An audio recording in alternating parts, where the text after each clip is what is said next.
Hi, everybody. My name is Lindsay, and I'm a Bravoholic. You're preaching to the choir. Bravo, bravo, bravo. Honey, you have to stop saying that. Bravoholics Anonymous.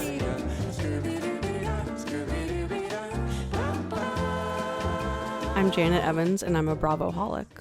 Welcome, Janet. Welcome to this week's meeting of Bravoholics Anonymous. Thank you. Do you know the Love Island theme song off by heart yet? The Love Me Like You Say You Do. That one? Is that it? And the one they're dancing to? Yeah. Yeah. Okay, great. That's how we'll open it. Okay, Janet. Okay. Welcome to Bravoholics Anonymous. And I want to welcome all of our listeners today to this week's meeting. We go way back. We worked together in the restaurant biz in West Hollywood. And then you went and worked for TMZ for 5 years? 4 years. 4 years. Yeah. God, time goes by fast. And now you're on my couch and we're going to talk about this season of Love Island and how the first week is kicked off. I'm so excited. I do want to ask you about TMZ just a little bit. Let our audience know where you come from. You might know Janet Evans from TMZ. You were on camera all the time. Yeah, towards the last year, I think, is when I was on a little more daily, pretty regularly. Yeah. So I started in 2022 as a PA, production assistant, and would pretty much just help with anything around the office, picking up court documents or grabbing coffees, stuff like that. And then I joined the special projects team, which is the documentaries that we did there. So I worked on the Erica Jane one. Did we do an Erica Jane? I thought there was an Erica Jane documentary. Yeah. We might have had her as an interview on one of the... I thought that they were involved on the Hulu one, but maybe I'm wrong. What other documentaries did... So let's see. We did... The ones that come to mind immediately are... We did a Matthew Perry one. We did a Liam Payne investigating... So we had TMZ Investigates and then we had TMZ Presents. And the investigative ones were... we did Luigi Mangione. We did The Death of Liam Payne. We did... what are some other ones that... Before I started, there was a Who Really Killed Michael Jackson documentary. I think, the Liam one really struck me because I am a huge One Direction fan. Yeah. And so if you don't know, TMZ were the ones that broke his death, his tragic passing. And I remember exactly where I was when we got that news. Anyway, maybe a week or 2 weeks later, I had to start working on this documentary and just diving really deep in and interviewing people that were involved in the case and, going through so many files and documents and stuff. So that one was a moment where I was I don't know if I can do this. Yeah. Do I have the skin? What's one thing that sticks out specifically in the Liam Payne case that was really effective for you? Really hit you? I think so. These photos were, I think it was New York Post or Daily Mail or someone published photos of him being carried from the lobby to his hotel room by, I believe it was security at the hotel workers. And, he wasn't dead yet. Nobody was fucked up, right? He was fucked up and he, I believe, was unconscious at that point. And again, in my personal opinion, that was negligence by the hotel of instead of immediately calling medical services, they just threw him back in his hotel room. I don't know if he was conscious or unconscious, but so we were in almost post-production on the documentary when those photos were released. And I remember we were in the middle of doing an interview for it and I got the notification with those photos and I was just broke down in my manager's office and was dude, I don't know if it's selfish because it was just a personal thing for me. Like, would I have this kind of emotional reaction if it was another, like if it was another person and, you know, diving into this kind of content? But yeah, that was kind of where the fact that I pushed through that and was able to produce a really informative documentary that soon after his passing and everything, like something that I was like, I don't know if this is the right fit for me because maybe I'm too sensitive. Maybe my skin isn't thick enough to work somewhere where I have to do stuff like this. But yeah, that was kind of a moment when I got through that, and I know I did a good job. Yeah. That I was like, oh, okay. It's crazy because you know, you talked about a Michael Jackson one too. I feel like when you get to this level of super celebrity, they're trying to keep these things so under wraps and so secret. I could easily see someone on his team being like to hotel staff, like, don't do anything, we've got this, just go leave him in the room or whatever. Yeah. And I also have had girlfriends like go to Vegas and get wasted. Yeah. And then be like, we joked when I was like 21 about calling it getting chaired, but like literally if you got so drunk in Vegas and you like pass out somewhere and security finds you, they put you in a wheelchair and they either if they know where your room is, they'll wheel you to your room and like dump you on the bed, or you'll sit in a room in the basement. I know people that have done both. They sit in the room in a basement in a wheelchair, sobering up, and someone's in the room watching all these like zombie drunks. That's crazy. It's really, really, because they don't want a passed out college kid on the floor of the casino. Well, that was a lot of the argument of, well, obviously it's a nice hotel. They don't want, you know, this incapacitated person in the lobby of their hotel. Let's clean it up because of our reputation and stuff. Right, but still call if they're unconscious, shouldn't you call a paramedic? Right. And I think the difference too is that nobody was there watching him. Yeah. I think TMZ has a stigma from like the 90s, the paparazzi scene and like chasing celebrities and waiting outside their houses for news scoops and what do you say about that reputation that TMZ has? I know in the more modern world and on this show we've talked a lot about how these things can be staged. Backgrid is often called for staged photo shoots. Exactly. I feel like nowadays people aren't getting caught by the pops too much unless it's a major news story and they've been completely hiding and they don't have a high-powered publicist at their back. Right. What do you say? I honestly, before I worked there, I was probably one of those people. I remember being in probably middle school and writing an essay about how paparazzi should be illegal, because I was, you know, I've been a Miley Cyrus fan since I was obsessed. You know, first episode of Hannah Montana, I was locked in, and I remember like seeing how she kind of dealt with the paparazzi or other stars, and I was like, this is such a violation of privacy and it should be illegal and all this stuff. Like, wrote a whole as essay, and then flash forward, you work for TMZ. Many years and I work for TMZ. But I think I roll my eyes now knowing how it works at people being like, oh, they got TMZ'd, or like it became like an adjective because of places like Backgrid and other freelance photographers. That's how it works.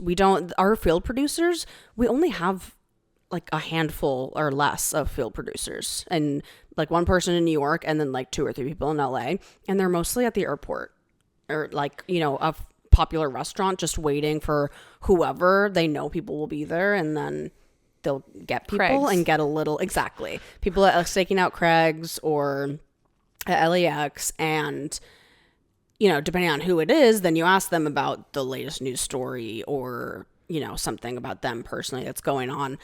But a lot of the times if you see photos specifically and they seem, you know, quote unquote staged, sometimes they are, because celebrities will call the paparazzi on themselves. But I think what I'm trying to say is that TMZ is usually not the paparazzi. I think it's just, you know, maybe things were different back in the early 2000s when that was, you know, peak TMZ, and that's just become the stigma. But I think it's now just knowing all the inner workings and stuff now, I'm like, I understand why there's that stigma and people will always have their own conspiracy theories and takes about things. But yeah, now having worked there, it's a newsroom.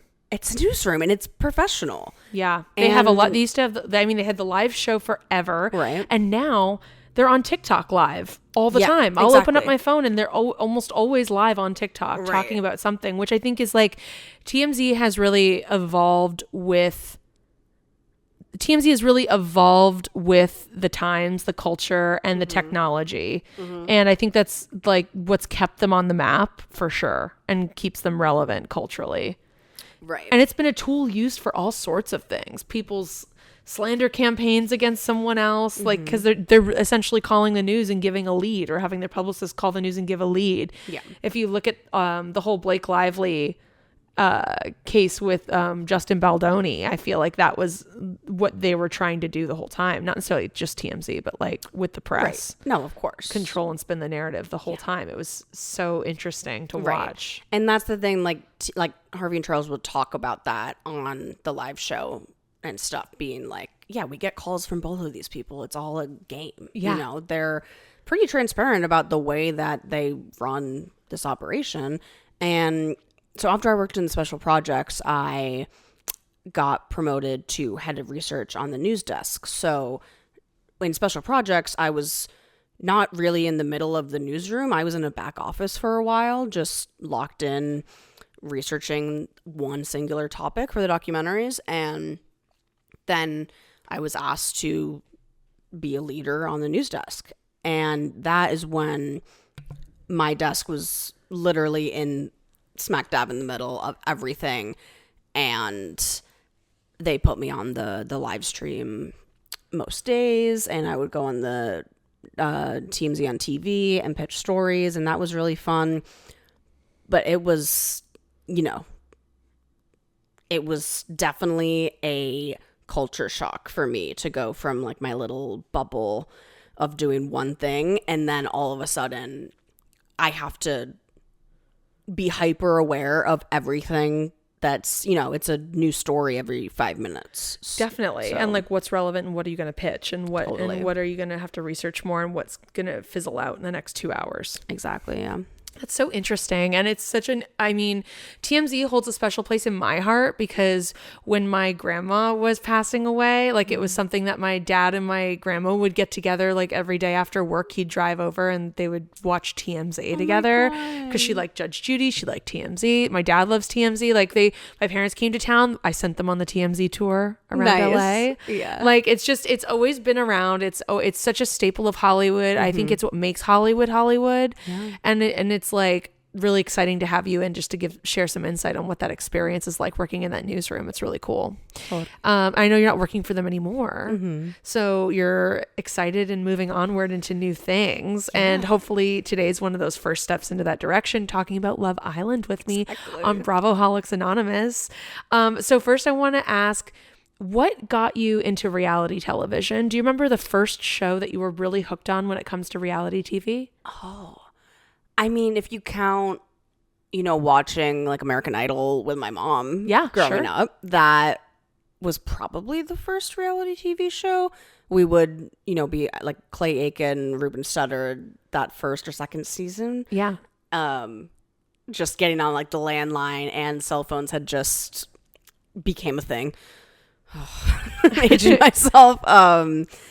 And just voting so feverishly for Clay Aiken. And I remember sobbing when he didn't win. Oh, and he's still around. He just put out new music. Oh, did he? Yeah, literally. I think he just put out new music, and it was like a very 80s inspired music video. That's so okay, cute. So it was competition reality. It was American Idol.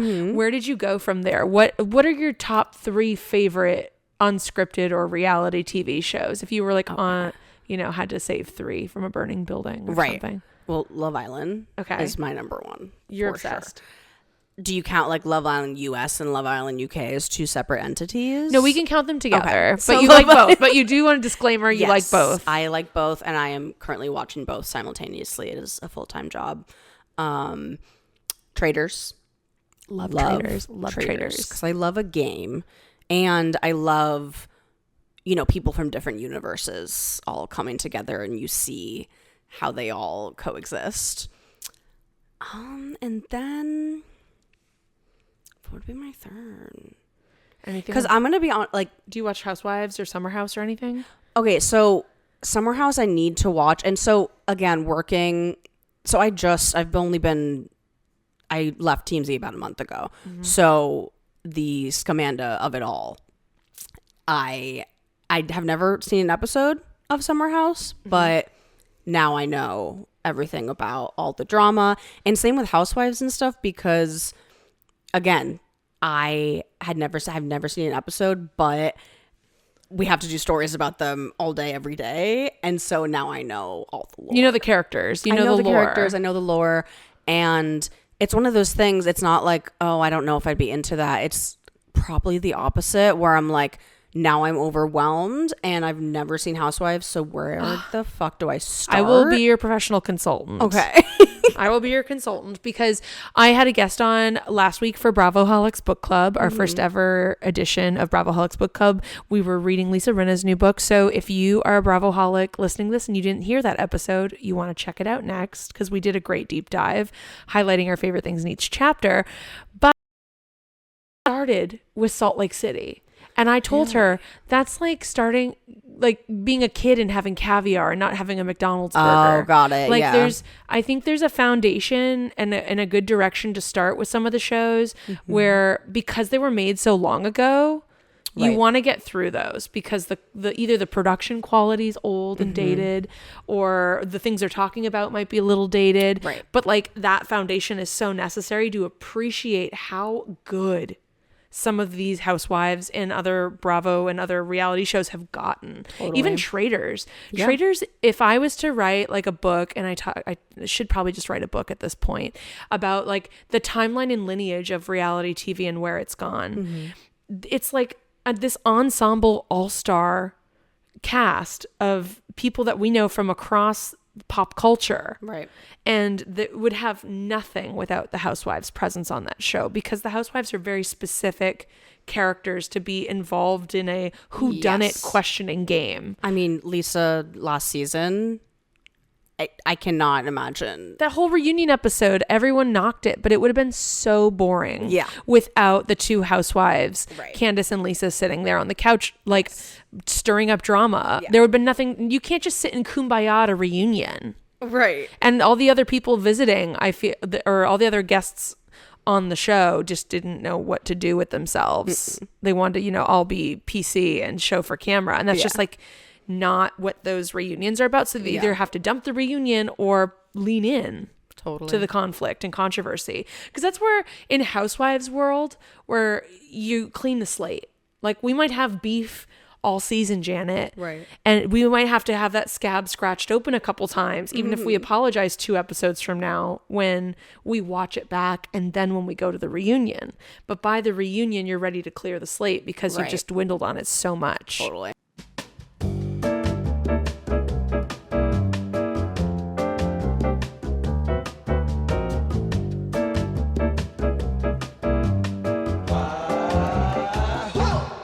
And so I'm really excited that we're here today, because we're going to be talking about the U.S. season of Love Island, season 8. And we have seen 3 episodes up until this point. It is Friday, June 5th. And we've met the cast. What were your first impressions? Do you want me to go person by person and you can tell me your first impression? That. Yeah.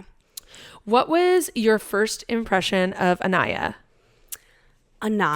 So my first impression of all of them would have been whenever they posted the photo of the cast. Okay, so you saw the photos first. Yes. And, they always do them kind of dirty on those headshots. I know. And they don't really look like, what they are when they're walking and talking on the show. Anaya, I think the only thing I really knew about her was that her dad was in the NBA. So I immediately looked up, and I said to my boyfriend, like, oh, her dad is so-and-so. And he's like, I don't know who that is. I was like, okay, it's the concept, though, that she's an NBA, Nepo baby or something. Yeah. And then so I stalked who her dad was, etc. And then on the first episode, she seems like probably the most grounded in reality. I think like reality. I think person. she's the most grounded in actual reality person, but I also think that's because she might come from a family that has a little bit of gloss and floss to it. Like she knows what that's like, and then she's been able to find a center growing up. Maybe she's an earth sign or something. That's what I was thinking. And so I'm like, I thought the same thing. I think she's like got such a beautiful athletic build, which I know that if in body conversations online that people are having, they're saying is like the new skinny is being muscly and athletic. That's going to be the next body trend. Yeah, that's what they're saying at least. Yeah. So I think Anaya is gorgeous and very natural. She reminded me of another natural Love Islander queen from 2 seasons ago. Let me see. Season 6 was the one with like Leah and Rob. Wow. Was it? So I think you might be thinking of 5. Maybe it was season 5. Oh my God. Time just goes by so fast. I don't think I watched season 5 of US, to be honest. I did. I watched it all. But I can't find it. Anyway. She definitely strikes me as like a more natural beauty too, which I really liked. Same. And I was like, girl, don't tell these men that your dad's in the NBA. No. They're gonna literally use you. Okay, Casey's eyes, I know, lit up. I feel like he was just like kind of mid on her, getting to know her, and then when she said her dad was in the NBA, he was like, hold on. What did you say? So starstruck. Yeah, it was stupid. And I was like, don't say that. That's totally like men will be gold diggers when it comes to that. Literally. Okay, next, what did you think of Beatrice? Okay, Beatrice. Everyone on the show says her name differently. Is it Beatrice? So she told Ariana on the first episode it's Beatrice, and you can call her Bea. So I'm gonna call her Bea. Let's call her Bea. Okay, after the first episode, she was my favorite girl. And so that's the thing. Every single episode that comes out, I have a different I have a new favorite, or like my opinion about somebody completely changes. Yeah, and I think it's just it's so early, and we're getting to know these people more and like how they react in certain situations. But my first impression of her was, I mean, quite frankly, that we have someone with a disability, like a visual disability, loved it on the show, and she's a bronze medalist and the Paralympian. 2-time Paralympian. Yeah. So I was like, this is awesome. Yes. She's so pretty. So pretty. She's like so ethnically ambiguous, as the industry calls you. Exactly. And so I was like, at first when I saw her, I was like, is she Colombian? Like, what is she? She's so pretty. Right. Brazilian? What is she? I don't know. I love that she has an artificial leg. I think that's so cool. And I don't think anyone has looked at her differently because of it, which is refreshing and modern and amazing. Yes, exactly. So that was my first impression. And she wants to get down. Yeah, she's down to get down. Yeah. And she's kind of open that way. She's very sure of herself in a really refreshing way too, that she wasn't like when she stepped on the red for during, do you want to stay the door challenge, and she stepped on the red, a lot of girls would have maybe, because her and Sean were like vibing so much immediately, and it did seem mutual. Besides, we now know her reason is like having a kid is kind of a deal breaker for her. Yeah. Which is, she kind of straight up said, that's, my hold up with Sean. She was telling all the girls. Right. But the fact that she stood on the red and was like, no, I want to explore more. A lot of girls would have played it safe and kept with Sean, but she's like, well, obviously he really likes me because I'm fucking awesome. Like, she just is very confident, and she's also one of the only girls that was like, yeah, he feels like, I remember there was a gag right before commercial in the first episode, at the end of the first episode, where she was like asking someone, she's like, how does it feel going to bed with, I don't know who she was talking to, maybe it was Trinity, but she was like, how does it feel going to bed with blah, and Trinity was like, it feels like I'm going to bed with a stranger, and she's like, yeah, because you are, right? And then they laughed about it. Yeah. But I think that Beatrice has a groundedness about her too, which kind of is the opposite from Kenzie. who I really fell in love with during the second episode. I was like, Yes. oh, everyone in America is going to love Kenzie now. Yes. Because she's trying to hold it all together after feeling rejection, Right. you know, at the door challenge. And it's so crazy how they do that door challenge. Like they will literally, they saw that the same people that wanted to stay together were on one side. So they flipped it so the doors were opening for the couple side so that the single people could see how happy they were to see the other person on the other side of the door. And how connected they looked, and hear Ariana Madix's praise, and then it's like boom, boom for the solos at the very end, and save Kenzie for last, make her cry. Like it's cruel, but it's so intentional when you look at it. Oh, it's so strategic. Yeah, and I mean that's the thing. I think after that, Kenzie is as well probably my top girl. And she's love definitely, her. She's going to be the star of the season. She's going to be the Leah, the Amaya, the people's princess from this season. Yeah. But everyone was like, oh my God, she has crazy eyes and this, that, and the other thing. Oh my God, what? Like, God forbid a girl show expressions on, I think everyone's just so used to Botox face? Yes, exactly. They're so desensitized to like seeing actual emotions on TV, especially reality TV. In terms of like you can see it on their face. And I do think that Love Island is definitely more like mass appeal, cultural appeal. Yeah. It's not like, because this level of drama is nothing compared to the Bravoverse. Like it is really not. Right. But it's fun because it's, at least for me, why I love Love Island is because it's summer, it's fun. It's this and Big Brother, knowing I'm getting multiple episodes of both of those shows, that's all I need to watch all summer. Just fed.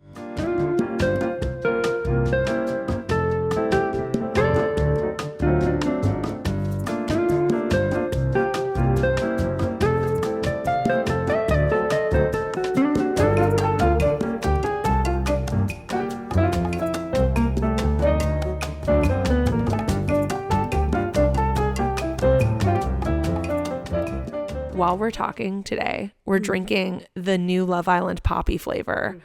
And it is the cutest can ever. It's white with their classic color palette hearts and little palm trees. And they just released it before the show premiered. And I think this is like a real foundational marker for reality television to be having a major soda company come out with a flavored drink that's like also non-alcoholic. It's not Don Julio that they're promoting on the show, for people to enjoy while they're watching the show. Totally. I think cute, genius, and a milestone for unscripted television. Yeah, 100%. And they are drinking it on the show, but it's not like in your face product placement. It's like, because everyone drinks poppy. Yeah. So what do you think? What do you think of the flavor?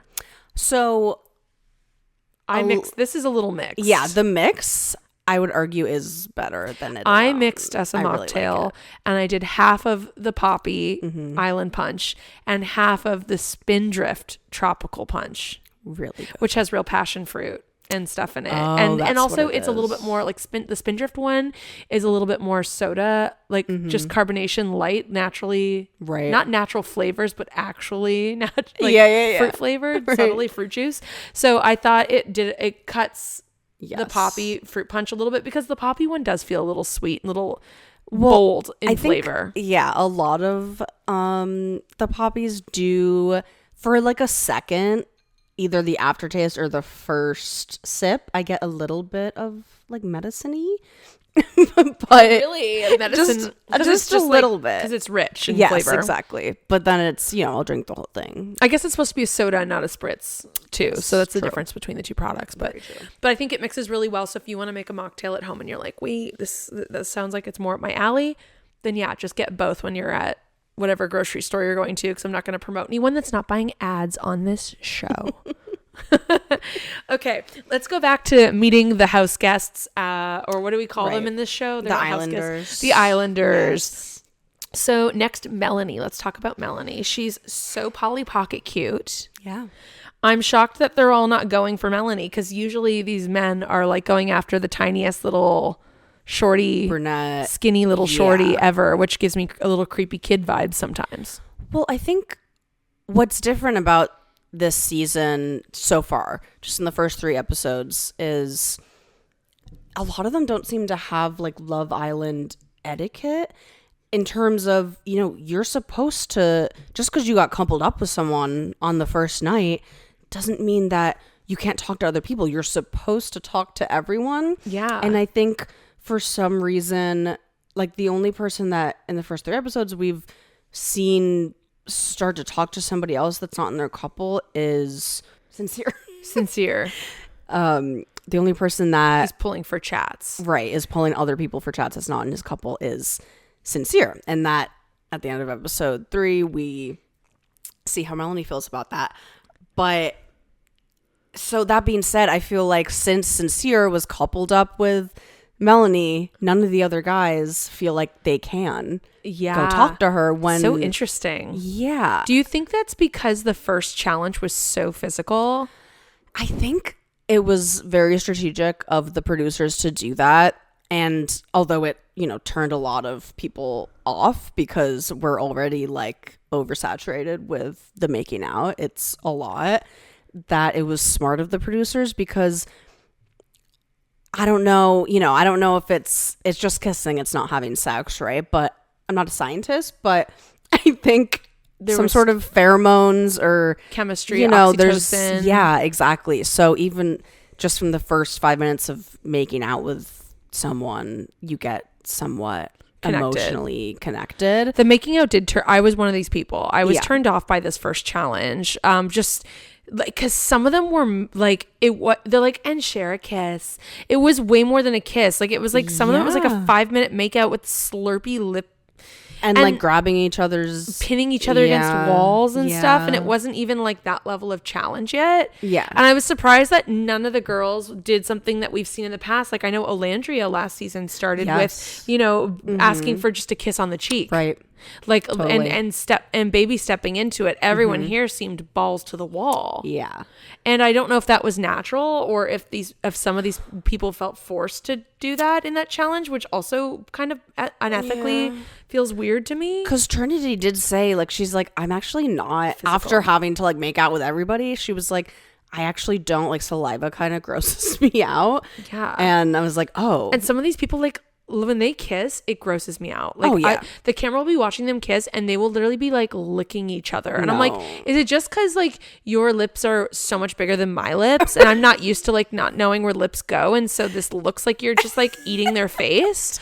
Or what's happening? I would literally, I feel like half of these people, if they were kissing me on the show, I'd have to like be like, put my hand up in front of my mouth and be like, no more please, like, right, goodbye. And like push them off because it was just gross. And also, I'm sure you could taste the person before you because they were going person to person. But I did notice when that started, none of them were wearing lipstick.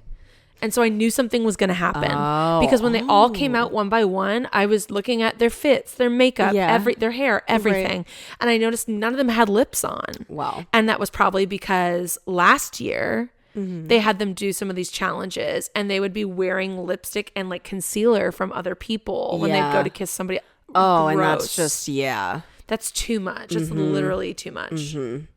Yeah, I agree. I mean, I'm not a prude or anything, but it's a bit much. So I am glad that the last challenge that we saw in episode 3, there was no kissing.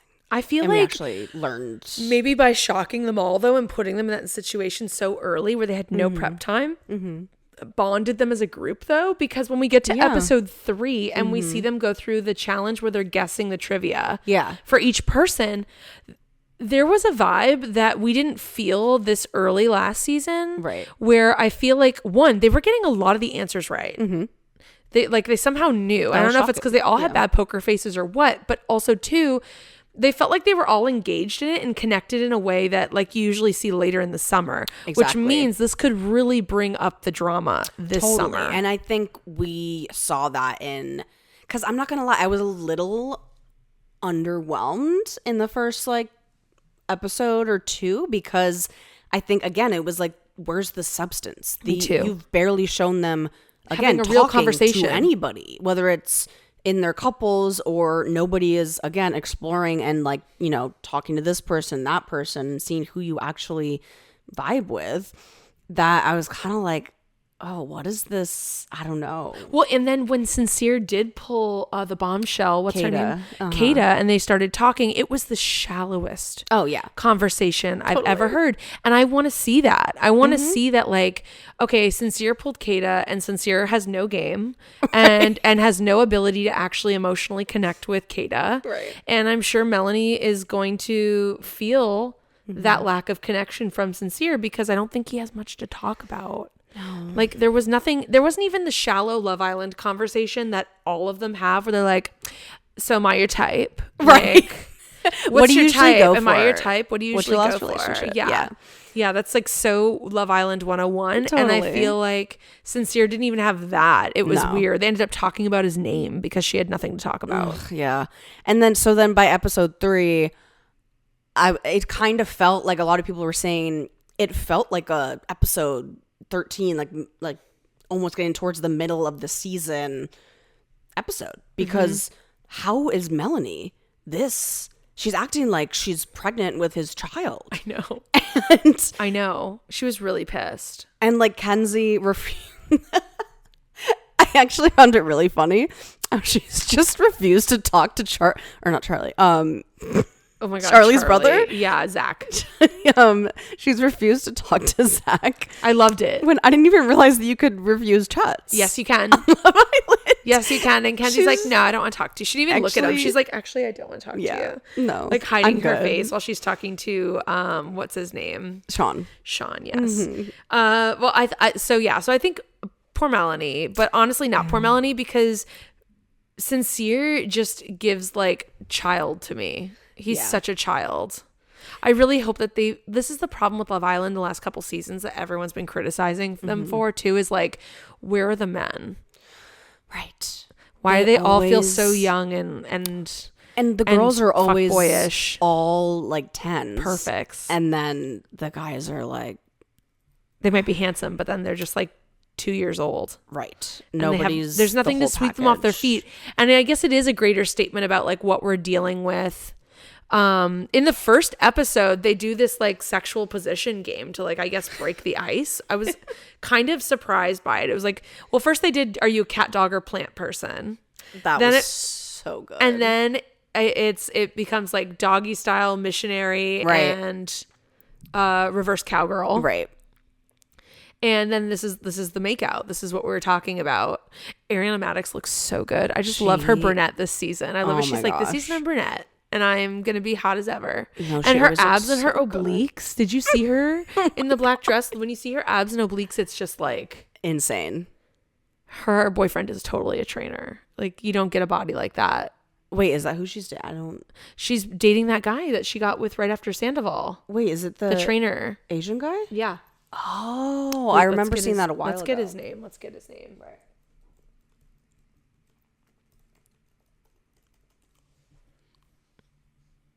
His name's Daniel Way. Okay. Yeah. And he works, I think he's at Dog Pound. You know Dog Pound? It's in West Hollywood, but there's like New York and everywhere. And it's where all the supermodels and like all everyone who's anyone goes and trains. Like it's where Kaya Gerber goes and trains. You know what I mean? Yeah. Yeah. And it's like a hit gym, personal got it, training got it. gym kind of thing. Well, you can tell. Oh my gosh. Yeah, no, for real. Okay, next on the list, let's talk about Trinity. She's the youngest Yes. on the cast. I love her. She's 22. She's 22. She looks like a bebe. She looks like a little bebe supermodel. She does, but she acts, I mean, sometimes she acts way more mature. Like she's got this like queen posture. Yes. But it's also kind of standoffish. Like I can tell that she's got a wall up a for little sure. bit. But it's kind of giving, at least maybe going forward, a little bit of Alandria's, boundary setting and stuff like that. Like you Yeah. can tell that she really respects herself and isn't gonna, the fact that she stood on the red as well, even though she was kind of, it seemed, vibing with Bryce. She's like, no, I'm not gonna again play it safe. Like I'm betting on myself. It's only 2 days in. I'm surprised most of them didn't go red and then be making out with bombshells in each other. Well, and then like with Gabriel, it was, I know that obviously it was clear that he was vibing a little bit more with Bea, but the fact that she wasn't like begging and just into him because he's so sexy. Yeah. And you know. Gabriel, when he came in as a bombshell, he was hot. I was like, this guy is really hot, but he's almost so problematic. Like I can just tell you from 100 yards away that man is problematic. He's a DJ in Miami. He's a DJ too? He's a DJ in Miami. Ew. Who's 26. Hot and Brazilian man. So he was so taken aback by Trinity being like, well, what do you mean you're not even thinking about getting serious with someone? So why are you on Love Island too? I don't like him at all. I don't think he's there for love. No. I think he's just there to make out with and promote women. his DJ world. For real. He was way too comfortable in that large bedroom. By the way, that was so weird. The fact that they put the Islanders that got pulled out of the red light, green light competition and put them in like a giant California King size room to get to know each other. Please. Again, I'm like, the producers are really like pushing these people, and maybe they're all consenting adults. Maybe they're not, but I worry about the ethical boundary of like, of this situation. Totally. And but Gabriel was so comfortable and confident. Like I was like, oh, they're gonna have a threesome, right? Like he is like getting them to compliment him. He's taking off his shirt.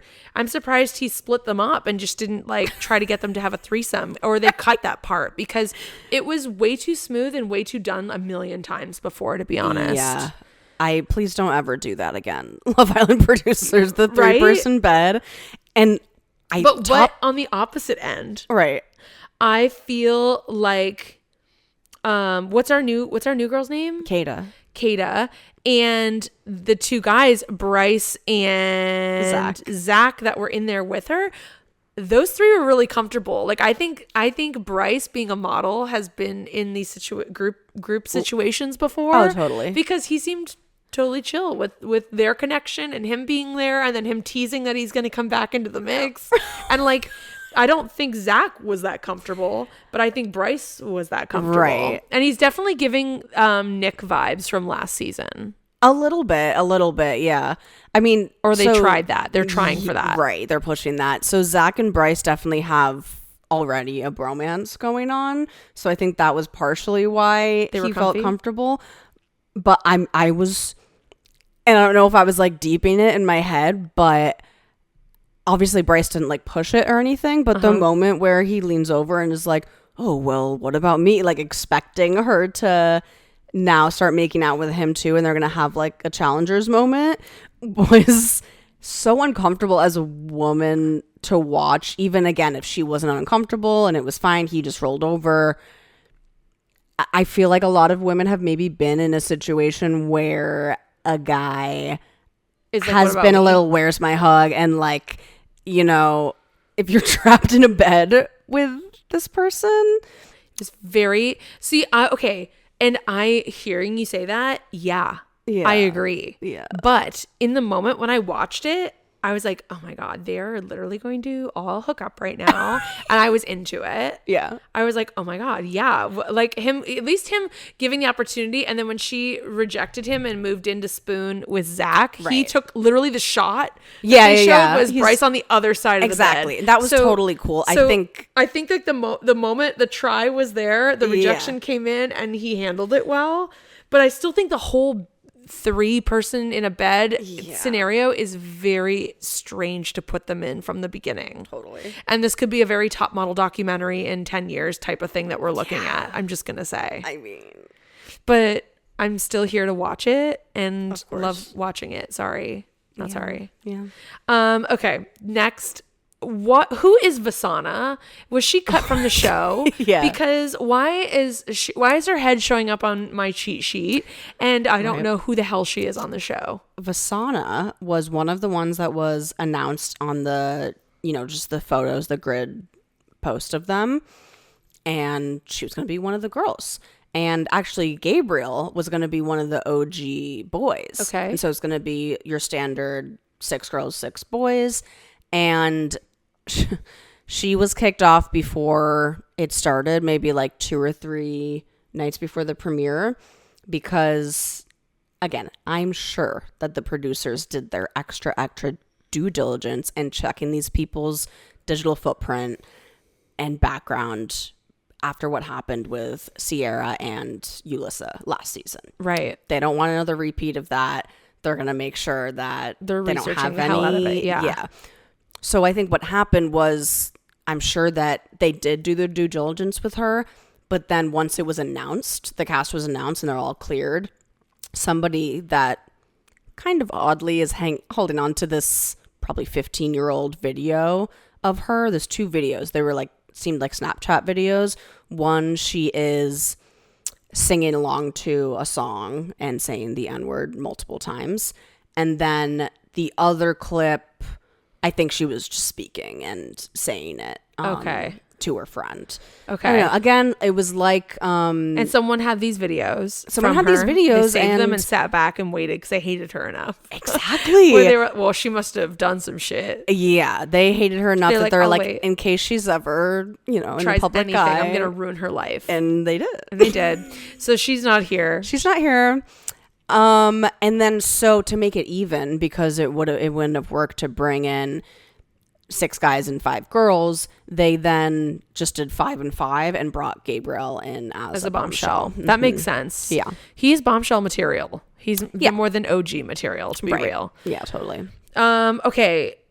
Bryce, model with a horrible head of hair. I know he has hair, and that's like what he's most excited about. Sure. I feel like one shoot styled his hair like this, and he's just kept it like this. But it's always messy, and it's so big. It's giving, what's Kim Kardashian's like foodie friend? Jonathan. It's giving Jonathan, Yeah, like the food king or whatever vibes whenever I see him. Someone said he looked like Matthew Gray Gubler, and I was like, oh no. Don't.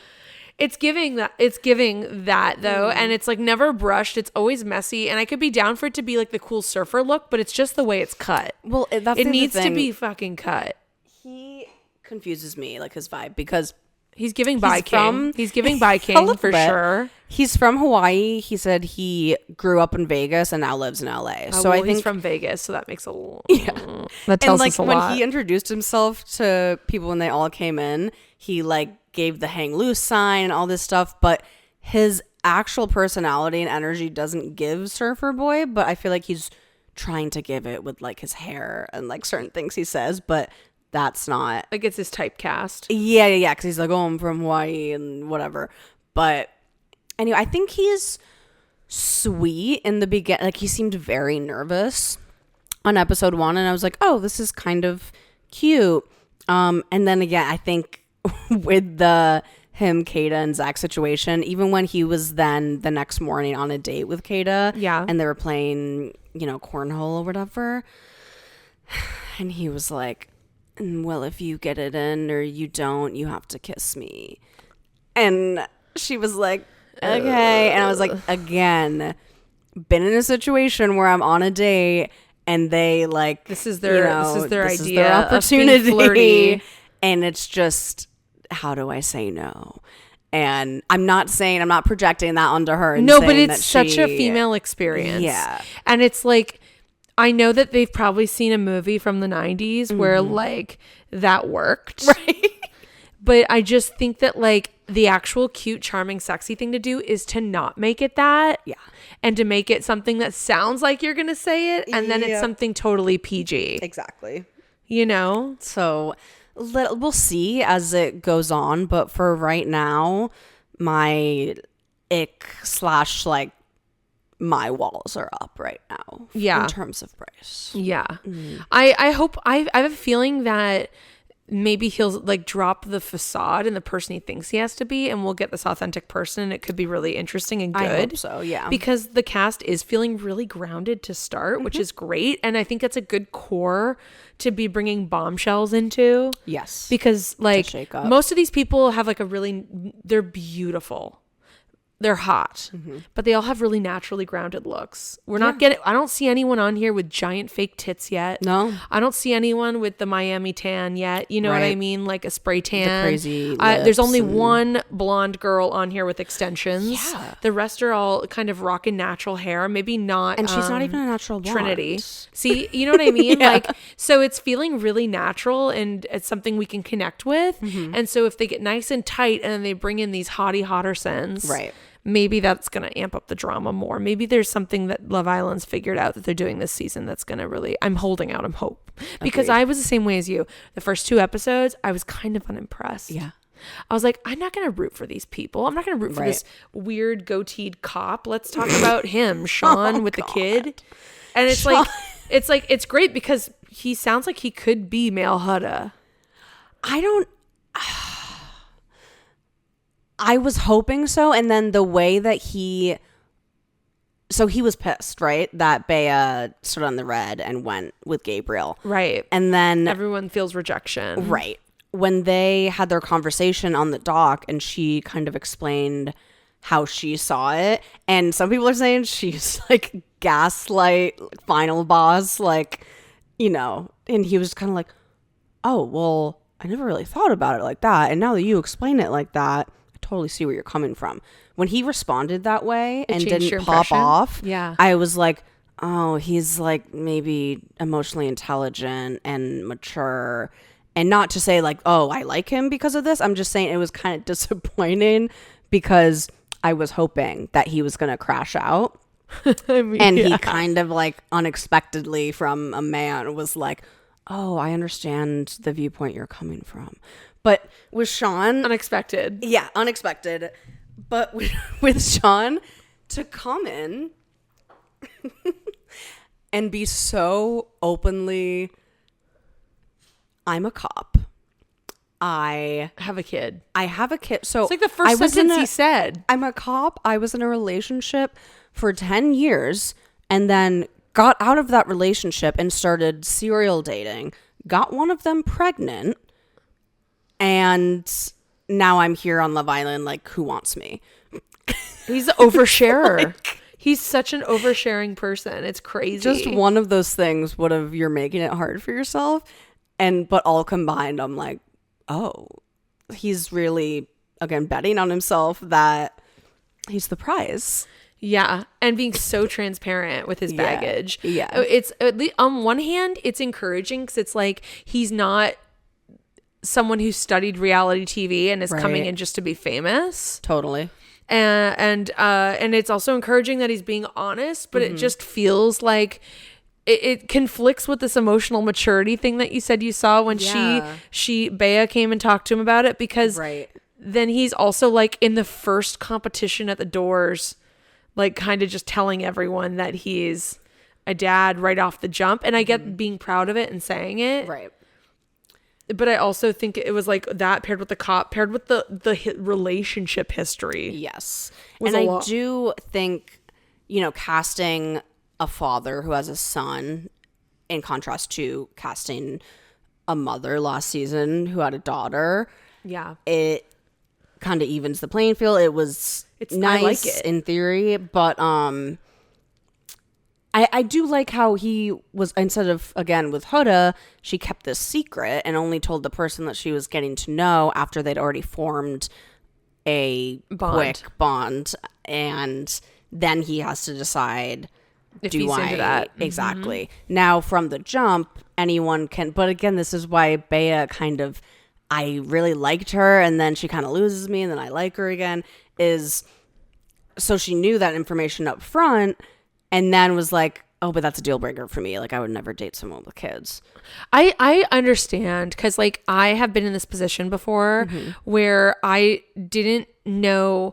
On first glance, when I was entering the dating pool years ago, and I was like, oh, I don't think I'm into that. But then I'm like, you know what? Maybe I don't know, and I should just give it a second. And then fair. the second you give it a second, and then you're like, oh wait, I'm not into that. So I understand that like Bea's young and like she maybe was like playing with if she was into it or not. But that's true. it would have been refreshing to see her at least open the conversation up to that point, but maybe they didn't get there. Like we haven't seen any of their conversations. No, exactly. So we don't know Which is if crazy. we don't know if like they even sat and talked about family stuff together, or if this is just like they've been filming and the producers have been throwing them in different corners for different things up until this point. Totally. I'm so curious of what their connections are actually like, and that's why I love Big Brother, because those live feeds are out and I sit and I have the live feeds on all day, and I know who's talking to who and what they're talking about, Right. for the most part. Yeah. And so I think Love Island will get there. I really do, because this stuff is interesting, even if they're talking about small little family stuff. Yeah. Like, who is talking about real life stuff, Right. and who is talking about how excited they are to be on the show or whatever? Like, what are they talking about? Exactly. Or are they just hanging out with the girls, or just hanging out with the guys? Right. Because you know that the guys go and start working out every day, and Yeah. that takes up half the time. Yeah. They didn't show them making breakfast either. And like, who can't make breakfast? You know, Right. who can? I'm always curious Yeah. about that. Okay. Next, KC, who reminds me of Ace. Because he's kind of like short king. He's a little taller. But Yeah. he's kind of like, he's got the same haircut Yeah. and the same goatee. A little bit. And pretty much that's the only reason why he reminds me of Ace. I think. but he's like in the world of typecasting. I'm like, Yeah, he's in the totally. Ace lane. Sure. You know, like he seems really confident. And I like that he's genuinely interested in Anaya. Yes. That is a And- green flag. A green flag, and they're both athletic. So I think they have a lot in common. Yeah. He is probably my favorite guy so far because, again, besides for a second, I'm being afraid to like, say any of these people are my favorite, because they I always, know, 'cause then always he's gonna do embarrass some me. crazy shit tomorrow. Straight up. But I just think he's so funny, like his facial expressions and everything. Like he's like when what's her name? When Bea and Gabriel and Trinity and Zach, Kada, and Bryce all walked in after like being in the hideaway for a night or wherever they were. His facial expressions, like everyone else is just stone faced. They're like, this is so serious. And he's just trying not to laugh. Yeah. And is looking around like, guys, this is so crazy. I know. I love it. I think he's hilarious. I think that he genuinely likes Anaya and that she genuinely likes him. And yeah, don't embarrass me. You're my favorite. Don't make me regret this, you guys. Yeah. Okay. Sincere. He's just giving a fuck boy. Like he reminds me of the guy that will just say anything for laughs, and he'll Yeah. probably embarrass the person he's with to make everyone else laugh. I mean, there's a lot of red flags. After the first episode, or maybe even the second episode, everybody online was like, Melanie and Sincere, they're going to be endgame. Oh my gosh, the instant connection. They both were saying. He reminds me of "You Cordell seem a little bit. a little bit. And like the way he talks and stuff a little bit. Yeah, and I just don't think I don't think they're mature. I think they're kind of just like goofy kids. Yeah. Well, now that we know a little bit more about him from that challenge and the fact that, again, I don't think it's a big deal that he pulled another girl for a chat. That is No. what you are supposed to do. Yes. But it became very clear from his conversation with Melanie at the end of the episode.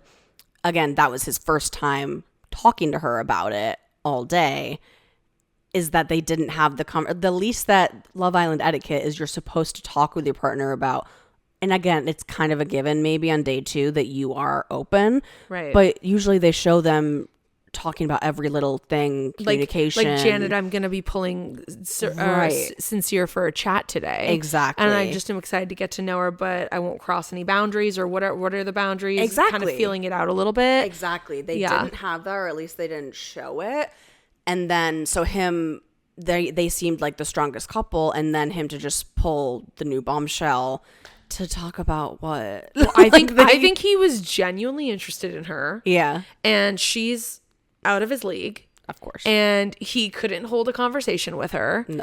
And that's cool. That's what pulling for a chat is. Like, and you're right. The shocking thing about how this season is kicked off is like, I think Kenzie's open to meet people, Obvi. I don't know. I know Beatrice is. I think Bea, sorry. I'm going to call I want to say Beatrice so bad. I know. Bea, I feel like Bea is, but Bea is like on that level. She'll make out with anything. You know what I mean? Like she's like, Her I'll and try it Gabriel once. are I'll try it kinda- once. I don't think, I'm surprised that like Trinity's not jumping in to get to know Casey, and like, I'm surprised that I think Kenzie and Sean are connecting now that they were both like interrupted and now they're both vulnerable. But I wonder if that's obligation because I really don't. Does Kenzie want a kid? Like, right. I mean, I will say I do like that Sean, you know, kind of stepped up for Kenzie and like made her breakfast and all that stuff because she obviously has voiced that she just wants someone to make her feel wanted and all this stuff.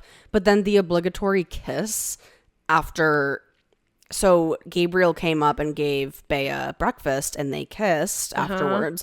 And then Sean comes and gives Kenzie breakfast and she just automatically kisses him and they've never kissed, like outside of a challenge probably. And it was so just, oh, okay. Everyone in the room was like, oh, did I miss an episode? I think it was a soundbite. Yeah, exactly. Yeah, I think a lot of them are like just excited to be on the show and are going through motions of what they think they're supposed to do to be like good on the show. Right. And that hurts my heart that they're in that position. If I was producing Kenzie, I would have had her go down and make breakfast for all the guys the morning she was vulnerable to spend time with all the guys in the kitchen while the girls were getting ready. That would have been my move. And I've been like, Kenzie, go make breakfast and like go put this cute Love Island apron on that's now for sale in the Peacock store.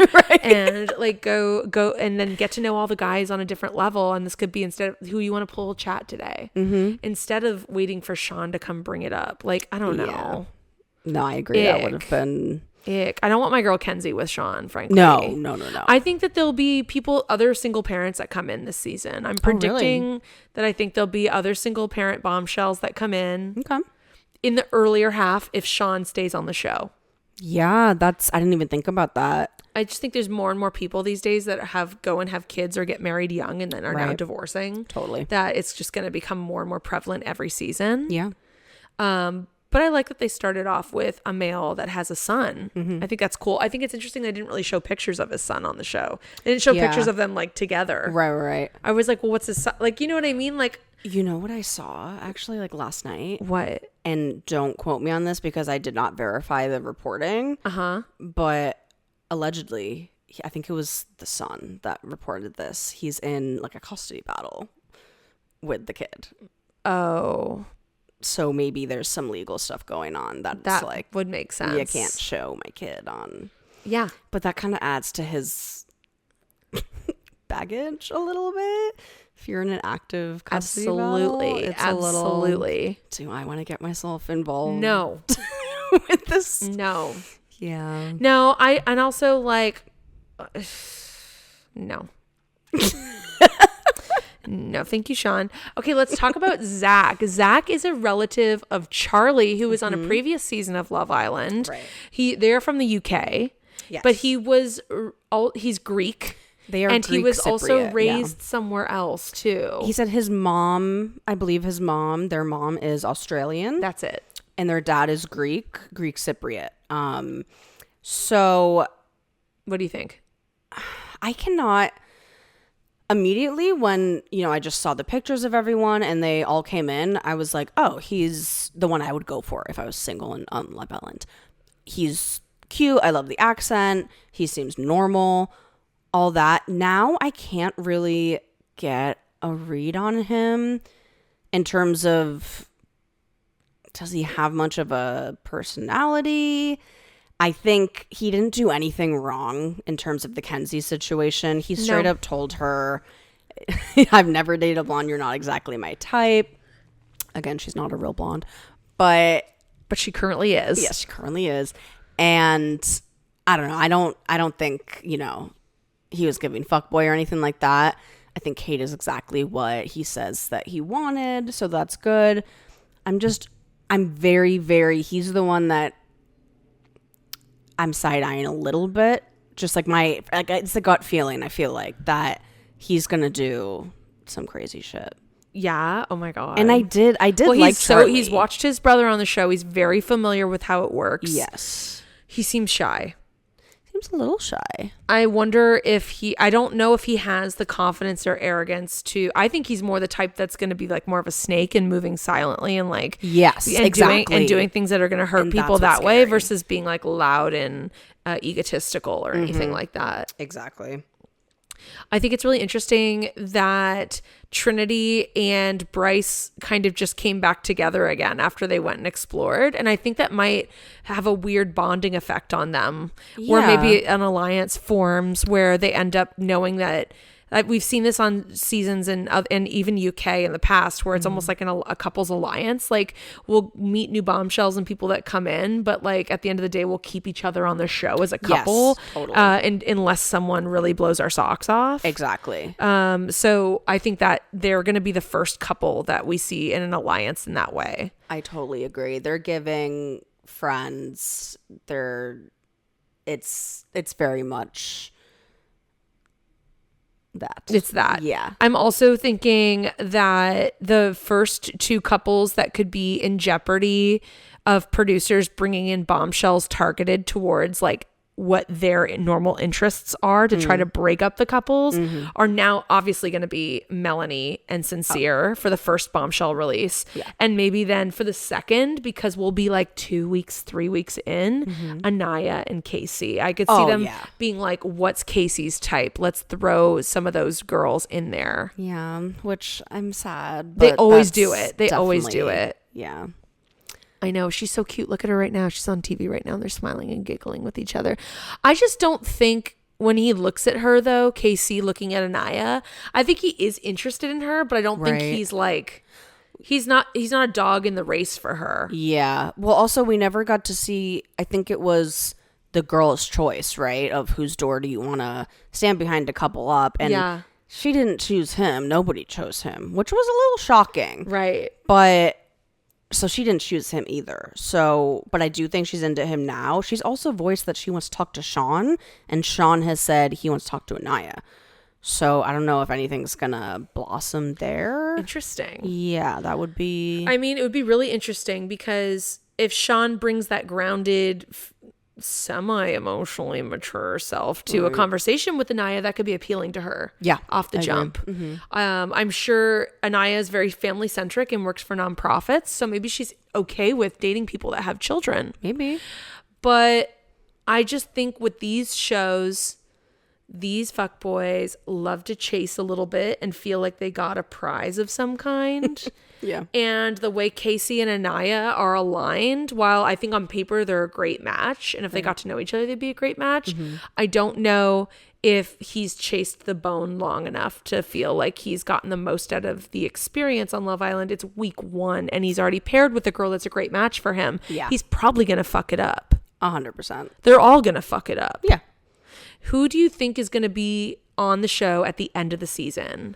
Who do you think is going to stick around to the end? Couple-wise or individually? Individuals. Couples I is think- so statistically unlikely. There's Right, no of way I course. would ask you that. I think America will keep Kenzie on. I think she's already... People are rallying behind her a little bit.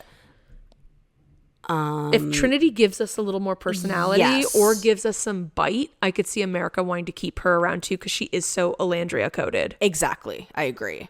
And those are my 2 favorite girls. I right think now. I So think I'd be we could down see with that. Bea go. I hate to say it, but I just don't think she's connected enough yet to stick Yeah. around. Melanie, if Melanie goes on a tear, She's going to be Huda. if she goes on a tear and gives us the show, Mm-hmm.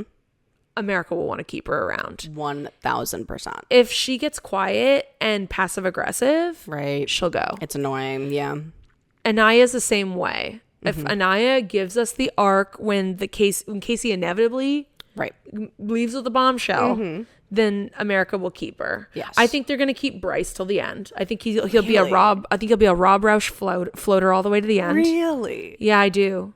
And I think Zach, because he comes from like a lineage, blue blood, so to speak, of Love Island, unless he really fucks people over and everyone turns their back on him and they vote him out of the house. Yeah. I think Zach will still be there for a while. But if he he's boring right now. Like if he He's a little stays boring, he's out. But I do think that Trinity and Bryce are going to have like a little model alliance going. Yes, that would make a lot of sense right now. I think Sincere is going to be out pretty quickly. I don't think anyone's into Sincere. No. Nobody. No. So, and I could see Sean going too, and Gabriel. I could see Gabriel going. Oh my God. Get soon. Gabriel off now. I'm not into him. I'm happy that he didn't come out in the beginning because he's bombshell material. He is or not Casa. original They cast. should have made him like a Casa boy. He'd be a great Casa boy. They must have good Casa boys lined up if they didn't put Gabriel in there. Totally. That, or they already struck a deal with him and he would not accept being a Casa boy at that point. Probably.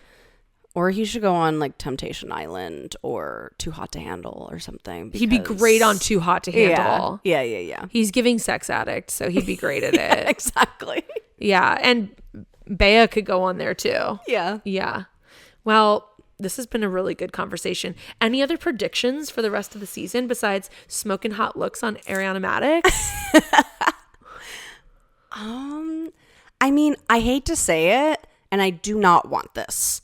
But about the leaked videos of the Islander that did not even make it to the premiere, someone said something that got me thinking. And just knowing people and knowing Love Island fans, especially, some of them are toxic and take it way too far.